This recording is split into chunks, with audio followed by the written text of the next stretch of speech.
Keputusan pemberhentian Ketua Komisi Pemilihan Umum atau KPU Republik Indonesia Hasyim Asyari beredar di media sosial.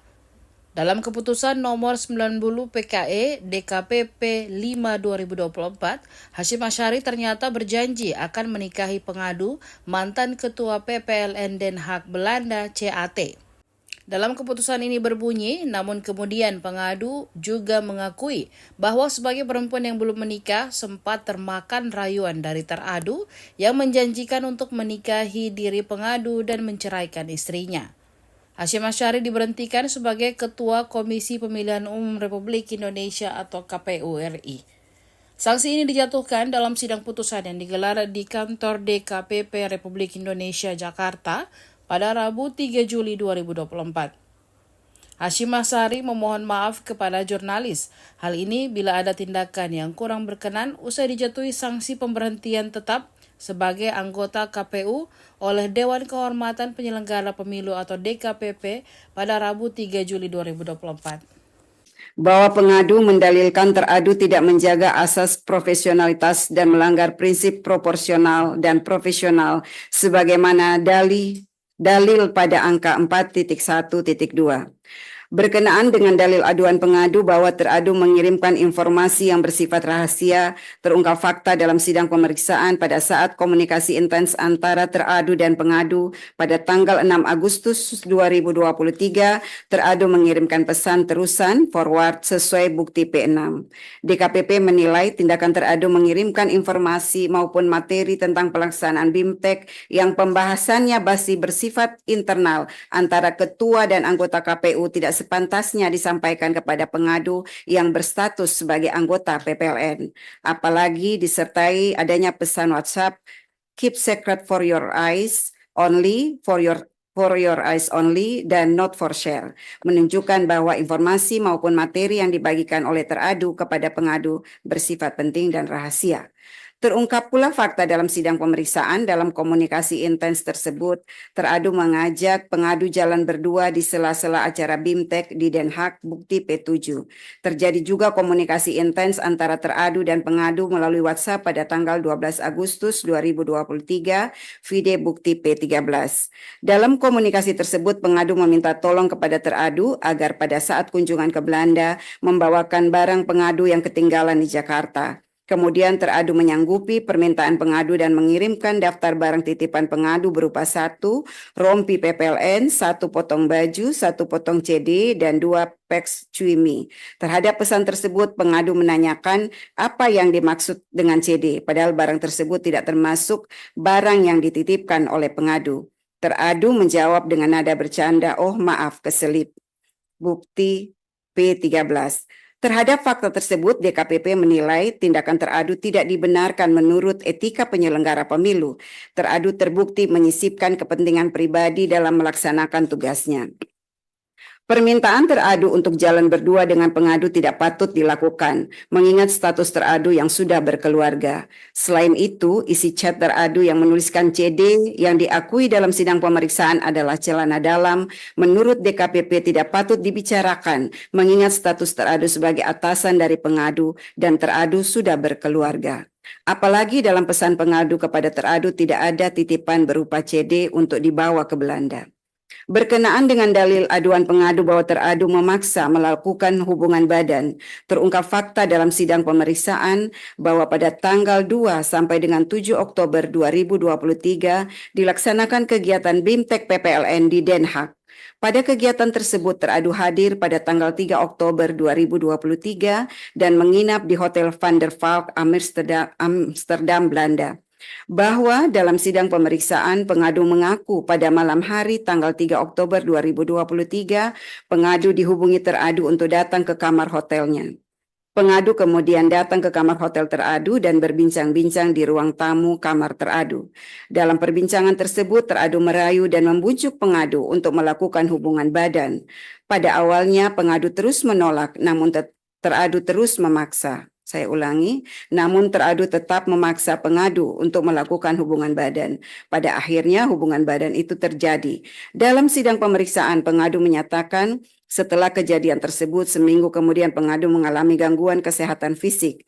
Pada tanggal 18 Oktober 2023, pengadu melakukan pemeriksaan ke dokter umum atas gejala yang dialami sebelumnya. Permisi, mohon maaf yang mulia, apakah harus sedetail itu dibacakan? Terima kasih.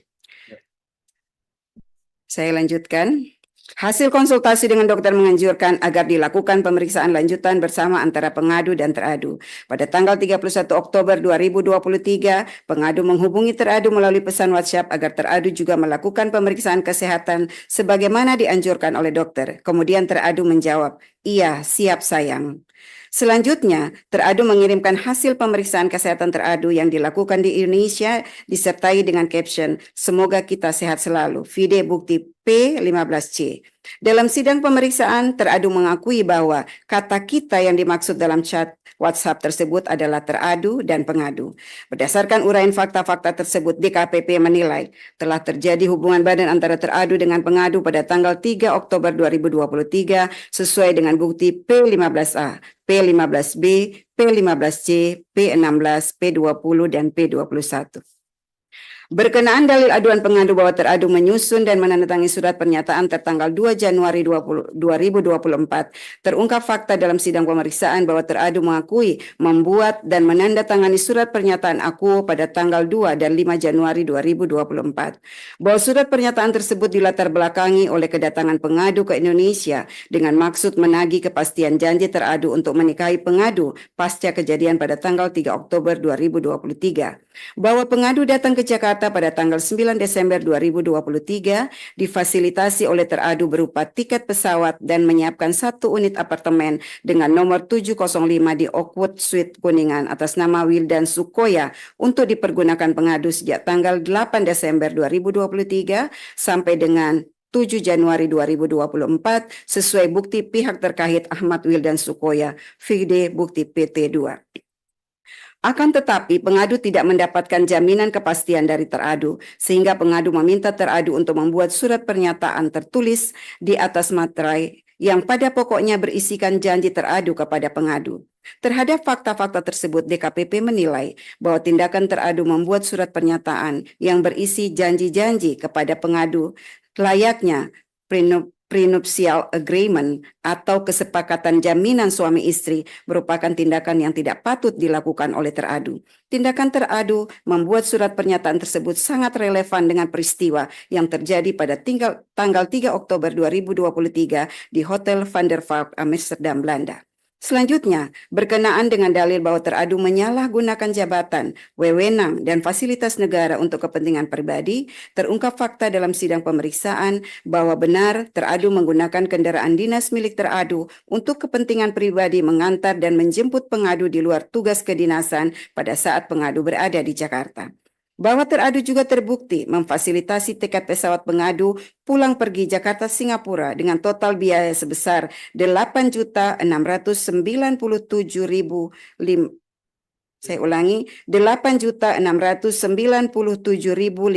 rupiah. Sebagaimana keterangan pihak terkait Retno Kusumastuti, vide bukti PT1 dan PT2.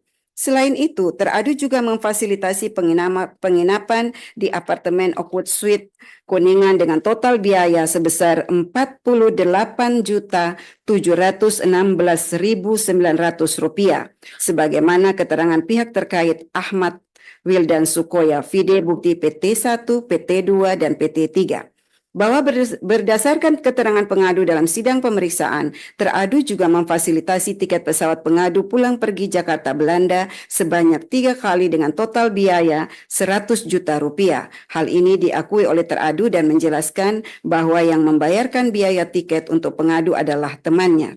Teradu juga membelikan pengadu layar monitor Asus ZenScreen dan seterusnya dianggap dibacakan seharga Rp5.419.000, vide bukti P11. Berdasarkan uraian fakta tersebut di atas, DKPP menilai sepanjang dalil terkait penggunaan mobil dinas, teradu terbukti menyalahgunakan jabatan, wewenang, dan fasilitas negara untuk kepentingan pribadi. Sedangkan terkait dengan uang yang digunakan teradu untuk memfasilitasi pengadu bukan bersumber dari keuangan negara.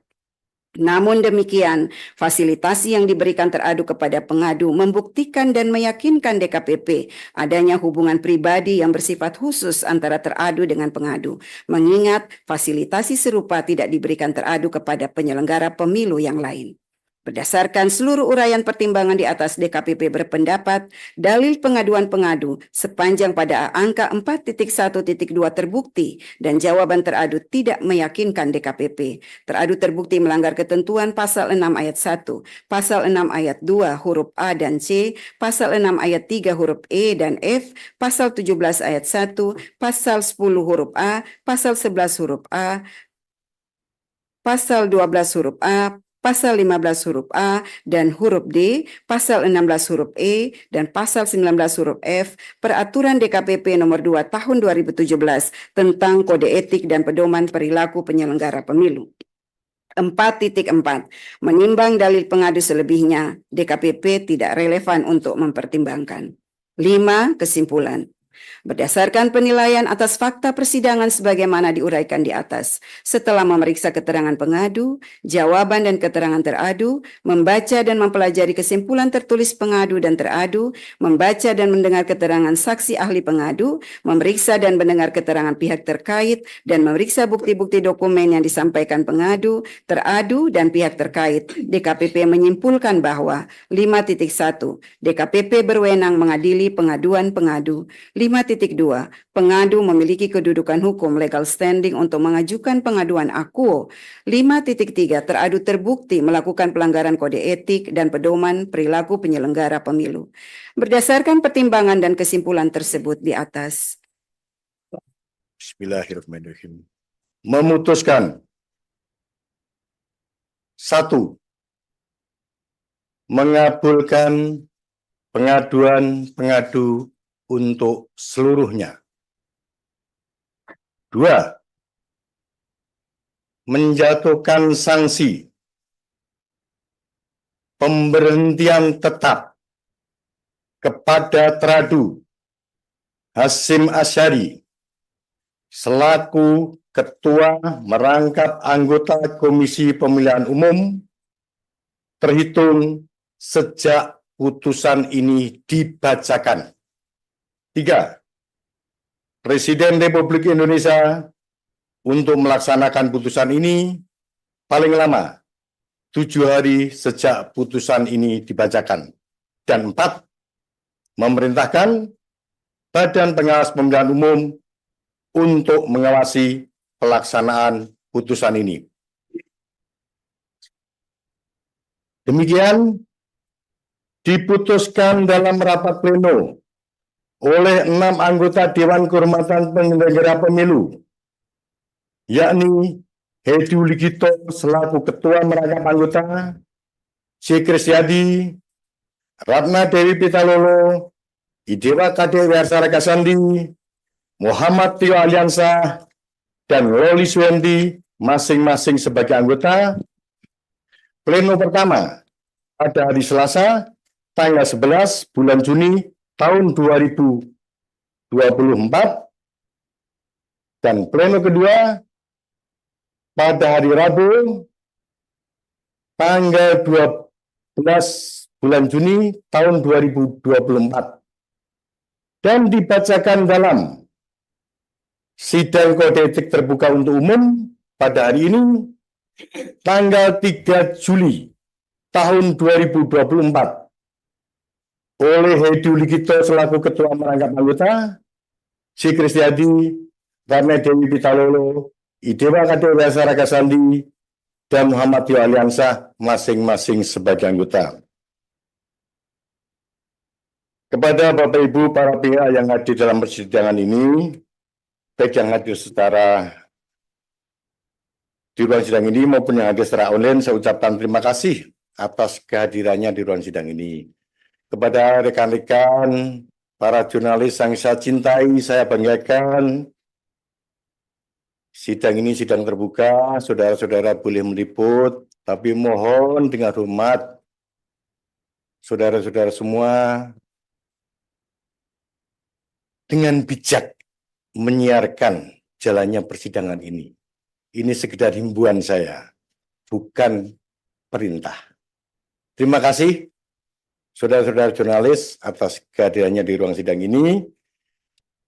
Dengan mengucapkan Alhamdulillahirabbil alamin, puji syukur kepada Tuhan Yang Maha Kuasa, sidang pembacaan putusan Dewan Kehormatan Penyelenggara Pemilu Republik Indonesia hari ini, Rabu tanggal 3 Juni 2024.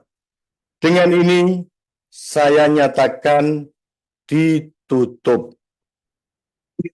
Download Tribun X sekarang, menghadirkan lokal menjadi Indonesia.